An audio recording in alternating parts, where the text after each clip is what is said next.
ఆ కార్పొరేషన్ కు ఏపీ రాష్ట్రంలోనే ఒక ప్రత్యేక గుర్తింపు ఉంది. ఈ కార్పొరేషన్ కు మేయర్ కావాలని ఎమ్మెల్యే స్థాయి నాయకులు కూడా పోటీ పడతారు. అంతేకాదండోయ్, ఈ కార్పొరేషన్ కు కమిషనర్ కూడా అదే పోటీ. ఇక కమిషనర్ గా రావాలంటే సీఎం స్థాయిలో పలుకుబడి ఉంటే కానీ పని కాదు. ఇక్కడ మేయర్ కమిషనర్ కలిసి పనిచేస్తే అభివృద్ధికి డోకా ఉండదంటారు.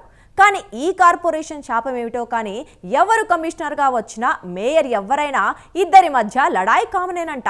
ప్రస్తుతం కూడా ఈ కార్పొరేషన్లో అదే వివాదాల ఆనవాయితీ షురు అయిందంట. ఇంతకీ ఆ కార్పొరేషన్ ఏది, ఆ విభేదాల కహాని ఏమిటో ఈ స్టోరీలో తెలుసుకుందాం.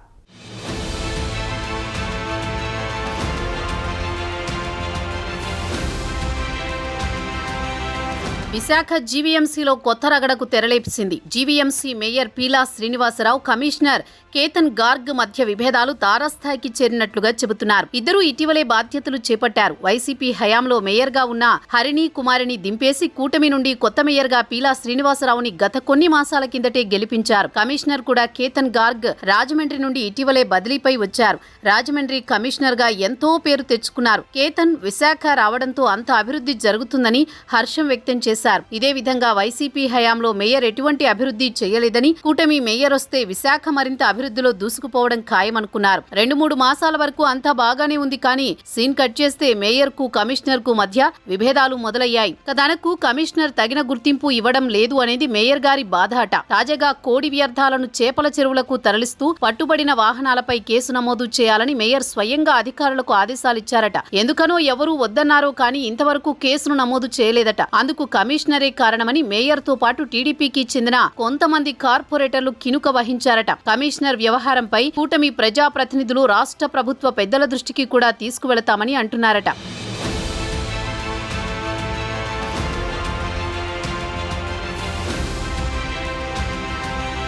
ఇదిలా ఉంటే 2 నెలల క్రితమే కేతన్ గార్గ్ జీవీఎంసీ కమిషనర్ గా బాధ్యతలు చేపట్టారు. ఆయన వచ్చిన కొత్తలో మేయర్ పీలా శ్రీనివాసరావుతో పాటు కార్పొరేటర్లతో సఖ్యతగానే ఉన్నారట. ఆ తర్వాత నెమ్మదిగా వారి మధ్య ఎందుకనో దూరం పెరుగుతూ వచ్చింది. తమని కమిషనర్ కనీసం పట్టించుకోవడం లేదని, సమస్యలు చెప్పుకోవడానికి వెళితే ఆయన ఛాంబర్ వద్ద గంటల తరబడి నిరీక్షించేలా చేస్తున్నారంటూ కార్పొరేటర్లు బహిరంగంగానే కాస్తంత ఆగ్రహం వ్యక్తం చేశారు.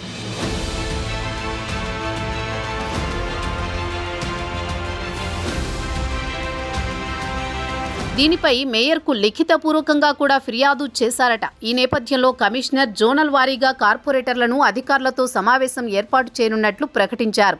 ముందుగా గత నెల 19న భీమిలి జోన్లో తొలి సమావేశం కూడా నిర్వహించారు. ఆ తర్వాత మిగిలిన జోన్ల వారీగా సమావేశానికి సంబంధించిన స్కెడ్యూల్ను కూడా విడుదల చేశారు. అయితే దీని గురించి కనీసం తనకు సమాచారం ఇవ్వలేదని మేయర్ పీలా శ్రీనివాసరావు అధికారులతో పాటు కార్పొరేటర్లను వద్ద తన అసంతృప్తిని వ్యక్తపరిచినట్లు తెలుస్తోంది. మేయర్ కు తెలియకుండా జోనల్ వారీగా కార్పొరేటర్లతో సమావేశాలు పెట్టడం అంటే తనను కించపరిచినట్టేనని ఆయన ఆవేదన వ్యక్తం చేస్తున్నారట. కనీసం మేయర్ కి తెలియకుండా జోనల్ స్థాయిలో కార్పొరేటర్లతో కమిషనర్ మీటింగ్ ఏర్పాటు చేశారు. దీంతో గుర్రుగా ఉన్న మేయర్ ఈ సమావేశాలకు ఎవరు హాజరు కావద్దు అంటూ కార్పొరేటర్లకు హుకుం జారీ చేశారట. అందువల్లే భీమిలిలో జరిగిన జోనల్ సమావేశానికి కార్పొరేటర్లెవరూ హాజరు కాలేదనేది ప్రచారం.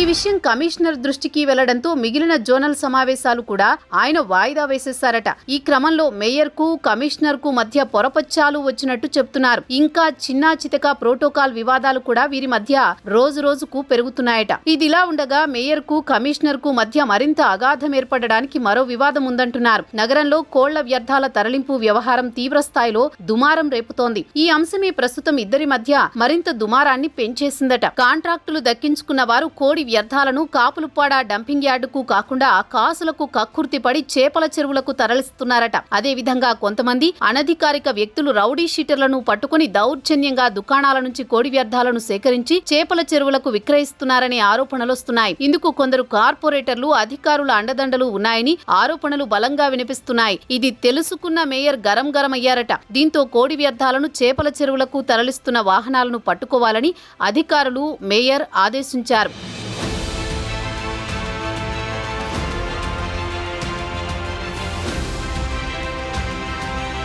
అయితే గత 3-4 వారాల్లో అధికారులు సుమారు 30 వాహనాలను పట్టుకున్నారు.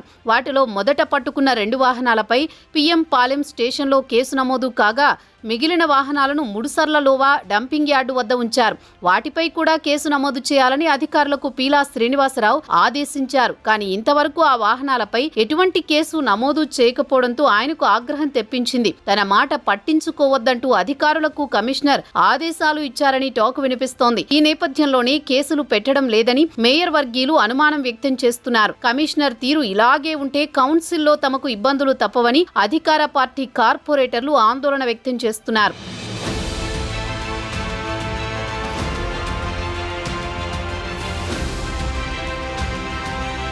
మరోవైపు కూటమి హయాంలో కార్పొరేషన్ ఎంతో అభివృద్ధి చెందుతుందని విశాఖ ప్రజల నుండి కార్పొరేటర్లు కూడా ఆశించారు. అందుకు అనుగుణంగానే మేయర్ను మార్చినా అందరూ ఆమోదించారు. గతంలో కూడా మేయర్కు కమిషనర్కు మధ్య విభేదాలుండడంతో చాలా కాలం జీవీఎంసీలో కమిషనర్ లేకుండానే ఇన్ఛార్జీతోనే పాలన సాగింది. కానీ కూటమి పెద్దలు మాత్రం సమర్థవంతమైన కమిషనర్ను మేయర్ను ఇవ్వగలిగితే విశాఖ కార్పొరేషన్ అభివృద్ధిలో పరుగులు పెడుతుందని భావించారు. కానీ అందుకు భిన్నంగా గతంలో మాదిరిగానే కమిషనర్ మేయర్ మధ్య విభేదాలు మొదలయ్యాయి. దీంతో కార్పొరేటర్లు నలిగిపోతున్నారట.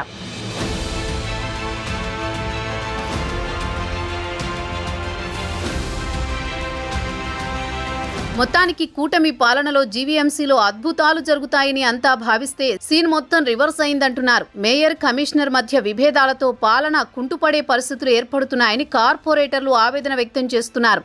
ఇంకా తమకు కేవలం 1 ఏడాది మాత్రమే సమయం ఉందని, ఈ విధంగా మేయర్ కమిషనర్ మధ్య విభేదాలు కొనసాగితే ఏ విధంగా డివిజన్లో అభివృద్ధి చేయాలని వారు తలలు పట్టుకుంటున్నారట. ఇప్పటికైనా ప్రభుత్వ పెద్దలు కలుగజేసుకుని జీవీఎంసీని అభివృద్ధి చేసేందుకు చర్యలు తీసుకోవాలని అందరూ కోరుతున్నారు. మరి కూటమి సర్కారు ఇష్యూని ఎలా పరిష్కరిస్తుందో వేచి చూడాలి.